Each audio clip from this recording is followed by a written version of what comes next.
아니, 한국은 한파에 왜 속옷만 입고 있죠? 한파에 한국을 왜 가냐고 비웃던 외국인 온돌맛 보고 경악하는데 이런 추운 겨울에 밖을 다닌다고. 정말 끔찍하게 춥네. 한국인들은 다 미쳤나 봐. 싱가포르 여성이 한국에 여행을 와서 한파에 치를 떨고 있는데요. 그 사연을 들어보도록 하겠습니다. 안녕하세요. 저는 싱가포르에서 살고 있는 릴리라고 합니다. 깨해 아빠 사이에서 태어난 혼혈이에요. 싱가포르는 워낙 다양한 종교와 인종들이 함께 살고 있는 나라라서 불편함이 없이 자랐죠. 우리 집은 머라이언 파크에서 칠리크랩을 파는 레스토랑을 운영하고 있답니다. 관광객들이 정말 많이 와요. 저는 부모님을 도와 여름방학, 겨울방학 때는 서빙을 하곤 하는데요. 세계 각국 나라 사람들과 대화하는 건 정말 행복한 일이랍니다. 최근에는 동양인이 정말 많이 오는데 중국인과 한국인이 대부분이에요. 아빠가 일본 사람이기 때문에 동양인이 오면 더 반갑고 좋아했었는데 중국인은 좀 이야기가 달랐어요. 중국인은 레스토랑에서 자기들만 있는 듯이 너무 큰 소리로 떠들어서 다른 테이블 손님들이 인상을 쓰는 경우가 많았어요. 그리고 칠리크랩 특성상 껍질이 많이 나오는데요. 중국인들만 유독 여기저기 바닥에 버리거나 아무데나 던지는 바람에 중국인이 다녀가면 청소를 하는데 애를 먹었습니다. 그리고 늘 화를 내는 듯한 말투에 서빙 가기가 두려울 정도였어요. 비싼 칠리크랩을 서비스로 더 달라고 우기는 경우도 너무 많았고요. 웃으면서 죄송하지만 추가 주문해야 한다고 해도 그냥 더 주라며 소리치는 중국인들이 너무 많았죠. 제가 사는 싱가포르는 거리에도 쓰레기가 없을 정도로 청결로 유명한 나라인데 중국인이 한번 다녀가면 정신이 쏙 빠졌어요. 그래서 저는 중국인 오는 건 제 행복 지수에서 별로 높지 않은 일이었어요. 어느 날 식당에 동양인 손님들이 많이 왔는데 중국인이랑 비슷하지만 모델처럼 이쁜 동양인들이 많더라고요. 그래서 어느 나라에서 왔냐고 물어보면 대부분 한국인이었어요. 관광객들은 편안한 옷차림으로 오는 게 대부분인데 한국인들은 예쁜 원피스에 가방을 들고 오는 사람도 많았고 표정도 무척이나 밝아 보여서 호감을 갖고 보게 되었죠. 게다가 칠리크랩은 특성상 껍데기가 쓰레기로 많이 나오는데 한국인들은 싹 다 모아서 접시에 정리해두고 가고 의자도 테이블에 넣고 작은 행동이지만 정말 매너가 좋다고 생각했어요. 그래서 한국이라는 나라에 관심을 갖기 시작했죠. 특히 싱가포르는 연평균 2431도로 1년 내내 여름이라서 사계절이 있는 한국이 너무 신기했어요. 그러던 어느 날 가게를 정리하고 들어가는 길에 머라이언 파크에서 맥주를 마시는 동양인을 보았어요. 시계를 보니 10시 30분이 지나가고 있었어요. 우리 싱가포르에서는 10시 반 이후에 야외에서 술 마시는 게 금지이고 사법경찰이 순찰을 하다가 벌금을 물게 해요. 그냥 지나칠까 하다가 다시 보니 우리 가게에서 식사를 하고 나간 손님들이더라고요. 그래서 제가 가서 우리 싱가포르는 10시 반 이후에 야외 공공장소에서 술 마시는 게 금지라고 알려주었어죠. 그랬더니 깜짝 놀라며 알려줘서 고맙다고 인사를 했어요. 어느 나라 사람이냐고 물어보니 한국인이라고 했어요. 생각해보니 가게에서도 뒷정리를 깔끔하게 하고 나갔던 기억이 났어요. 그래서 웃으면서 저도 한국에 한번 가보고 싶다고 하면서 이야기를 나누게 되었죠. 한국인들은 참 친절하고 외모도 멋있구나 생각하면 다시 한번 한국에 대한 호감도가 높아졌어요. 유튜브로 한국을 많이 찾아보게 되었어요. 저는 온천이 너무 궁금했어요. 반신욕을 하긴 하지만 우리나라는 더운 나라라 뜨거운 물에 오래 들어가 있으면 진이 빠지곤 하거든요. 그런데 냉동실같이 추운 곳에서 따뜻한 물에 있는 기분은 어떨까? 상상을 하곤 했어요. 그래서 부모님께 이번 방학에는 한국으로 여행을 가고 싶다고 말씀을 드렸더니 아빠가 갑자기 화를 내셨어요. 평소에 화를 잘 내시는 분이 아닌데 정말 깜짝 놀랐죠. 아빠가 한국을 이렇게 싫어하는 혐한이 있는 줄 몰랐어요. 한국은 어려워서 일본이 도와줬는데 한국에서는 일본이 본인 나라를 침략했다며 아직도 인신공격을 하는 나라가 한국이라고 하셨죠. 그런 나라에 가서 외화를 쓰고 오는 건 매국노라고까지 심하게 말씀하시면서요. 저는 아빠의 이런 모습을 처음 봐서 너무 당황했어요. 아빠는 늘 친절하셨기 때문에 몰랐는데 일본인들은 감정을 밖으로 잘 드러내지 않고 늘 친절하게 대하기 때문에 제가 아빠여도 몰랐었던 것 같아요. 사계절을 느끼고 싶고 온천이 그렇게 좋다면 차라리 일본을 가라고 하셨어요. 한국에 가서 절대 돈 쓰고 오는 일은 하지 말라면서요. 저는 어쩔 수 없이 알았다고 했죠. 일본은 아빠 고향이지만 레스토랑으로 바쁘다 보니 저는 어렸을 때 가봤던 기억만 어렴풋이 남아 있었어요.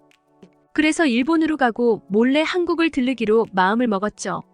엄마에게는 말씀드리고 아빠께는 일본만 다녀온다고요. 죄송했지만 저는 한국이 너무너무 가보고 싶었습니다.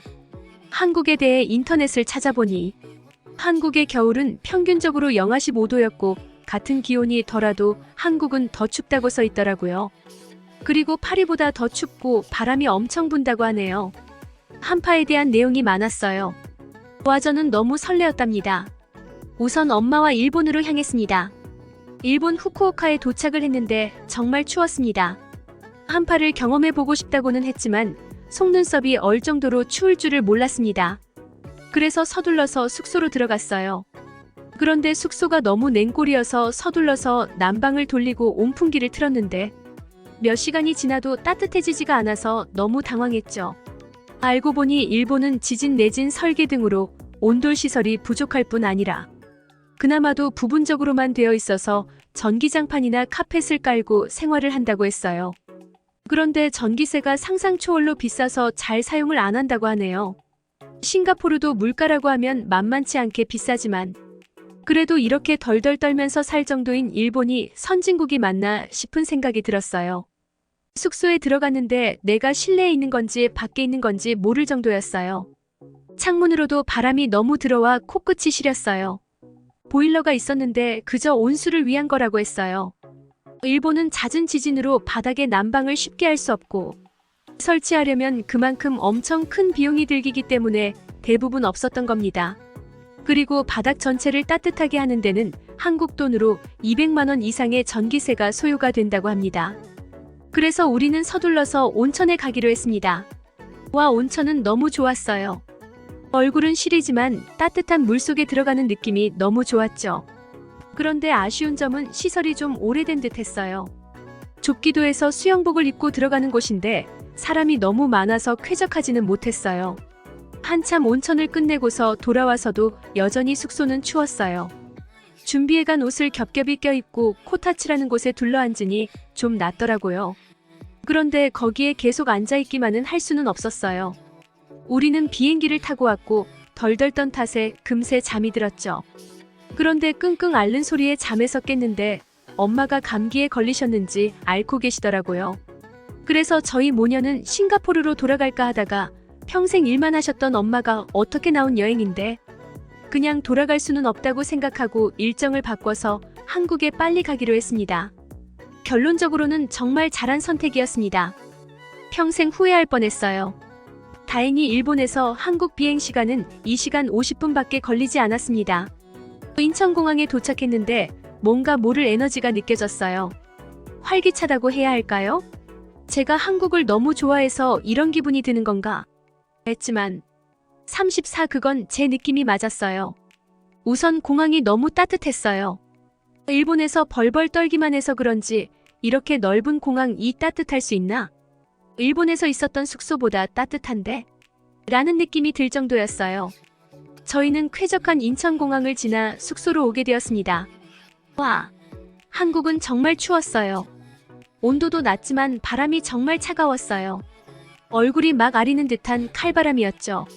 외국인들이 한국이 이렇게 춥다고 느끼는 건 온도보다 바람 때문이었습니다. 그리고 습도가 낮은 것도 한몫하고요. 뚝 버스에서 내려 숙소로 가는 10분이 너무 길게 느껴졌습니다.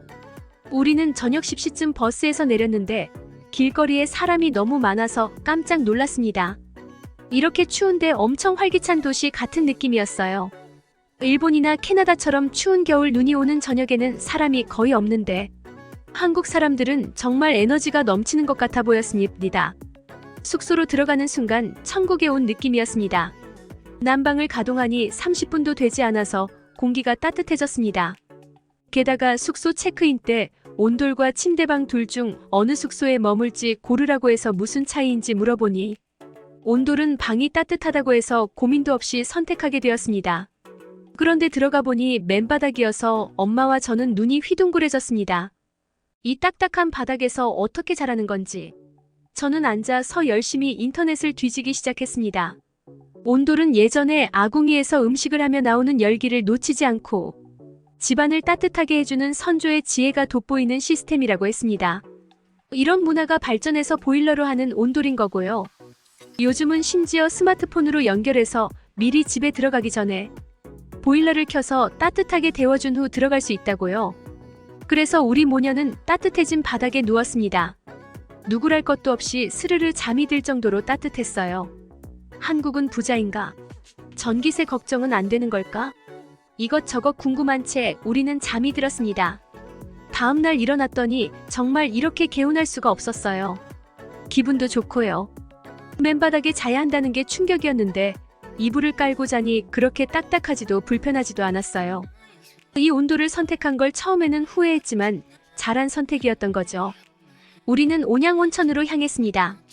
서울도 너무 좋은 곳이지만 싱가포르도 화려하기 때문에 저는 오로지 온천이 하고 싶었어요. 가격을 보고 눈을 의심했어요. 때인 9,000원? 9,000원을 내고 하루 종일 온천을 즐길 수 있다고. 싱가포르에서 9,000원이면 밥 한 끼도 못 먹는 가격이었어요. 온천탕에 들어가려고 하니 너무 뜨거웠어요. 화상 입는 건 아닐까? 걱정이 들었죠. 하지만 사람들이 안에 들어가 있는 걸 보고 용기 내서 몸을 담갔더니 몸이 빨갛게 되기는 했지만 너무 좋았습니다. 엄마와 저는 흐뭇하게 온천을 한참 즐기고 나왔더니 찜질방이란 곳이 있었습니다. 한국 영화에서 본 대로 우리 모녀는 머리에 양머리를 하고 핑크색 반바지에 반팔티로 갈아입었죠. 커다란 거실 같은 곳에 다 똑같은 옷을 입고 눕거나 앉아서 무언가를 먹고 있는 광경이 신기하기까지 했어요. 그리고 가방을 들고 다닐 필요도 없는 게 팔목에 옷장키를 걸고 그걸로 결제가 다 가능했어요. 식계라는 음료에 맥반석 계란을 주문해서 우리도 한 자리를 차지하고 앉았습니다. 식혜는 밥알이 있는 달달한 음료였어요. 맥반석 계란은 삶은 계란과는 달리 흰자가 갈색인데 정말 탱글탱글하고 쫀쫀한 식감이라고 해야 할까요? 둘의 궁합은 환상이었어요. 식혜를 어느 순간 다 마셔버리고 우리는 또 단호박 식혜도 먹어보았어요. 노란색의 단호박 식혜는 달달하면서도 처음 맛보는 그런 단맛이었어요. 모르는 사람들끼리 앉아서 커다란 TV를 보고 있는 게 웃기기도 하고 신기하기도 해서 우리도 엄마랑 누워서 이런저런 대화를 나누면서 따뜻한 바닥을 즐기게 되었어요. 그런데 정말 신기한 건 바닥에 핸드폰과 기타 귀중품들을 놓고 그냥 여기저기 다니는 사람들이 대부분이었어요. 어떻게 누가 가져갈 수도 있는데 그냥 두고 갈 수가 있죠? 그런 모습을 보며 한국인들은 도덕성이 잘 갖춰진 민족이구나 라는 생각이 들었어요. 찜질방에서 개운하게 나온 후 우리는 전통시장에 가보기로 했어요. 시장에는 없는 게 없다고 들었어요. 리어카에서는 붕어빵, 호두과자, 땅콩과자를 파는 아주머니가 있었는데 그 맛이 너무 궁금했어요. 붕어빵에는 밀가루 안에 팥이 들어간 빵이었는데 와플도 아닌 것이 환상의 맛이었어요. 특히 엄마는 호두과자를 좋아하셨습니다. 호두 모양의 진짜 팥이랑 호두가 들어있었고 가격도 너무 저렴했어요. 한국은 물가도 저렴하면서 좋은 게 너무 많은 나라임에 틀림없었어요. K푸드 소개로 봤던 떡볶이집에 들어가게 되었으니까다. 떡볶이에 우리가 고른 튀김을 잘라서 넣어주었어요. 저는 김말이 튀김, 고추말이 튀김, 오징어 튀김을 선택했는데 바삭하면서도 떡볶이 국물에 버무려진 그 맛은 정말 조화로웠죠. 매운 듯 하면서도 기름의 풍미가 입안에 확 퍼졌어요. 그리고 한 입 크기의 꼬마김밥은 김하고밥, 노란무, 당근만 들어가 있는 것 같은데 너무 맛있었어요. 따끈한 어묵 국물까지 같이 먹으니 그 맛은 정말로 환상적이었습니다. 이렇게 배부르게 먹었는데도 2만 원도 채 나오지 않냐왔어요. 아니 한국은 물가까지 이렇게 저렴할 수 있나요? 한 달이라도 있을 수 있을 것 같았어요. 제가 동경했던 한국은 제 예상대로 너무 환상적인 나라였습니다. 엄마도 몹시 만족하셨고요. 그래서 우리 모녀는 목표가 생겼습니다. 내년에는 아빠도 모시고 한국을 와보기로요. 아빠가 한국에 대해 너무 혐한 감정이 있으셔서 구글링을 해보았는데 아빠가 잘못 알고 계신 게 더 많았어요. 오히려 일본이 한국을 강탈한 거였고 한국이 피해자로 일본이 사과를 해야 하는 건데 아빠는 그렇게 생각하고 있지 않아서 너무 안타까웠습니다. 그래서 천천히 아빠에게 말씀드리고 한국에 같이 여행을 와서 오해도 풀고 좋은 나라임을 알려드리고 싶습니다. SUPERES 여전히 일본과 한국은 독도라는 곳을 두고 분쟁이 있지만 아빠라도 제대로 역사를 알게 해드리고 싶습니다. 우리는 분명히 잘못을 했으면 사과를 하는 게 맞는다고 배웠으니까요. 한국의 한파는 무시무시했지만 실내에는 너무 따뜻하게 잘 되어 있는 나라였어요. 그래서 한국인들은 추운 겨울에도 에너지가 넘치나 봅니다. 에서 지하철에도 사람이 많고 길거리에도 사람들이 많은 걸 보면요. 다음에는 봄이나 가을에 방문하여 또 다른 한국을 느껴봐야겠습니다. 물론 아빠도 함께해요. 싱가포르 여성 리라의 사연 어떠셨나요? 우리 한국의 온돌 문화와 보일러는 정말 대단한 것 같습니다. 아빠의 그릇된 혐한의식을 잘 말씀드려 풀으신 다음엔 꼭 같이 오셔서 감정을 올려주세요. 건강하시고 화목하시길 빕니다.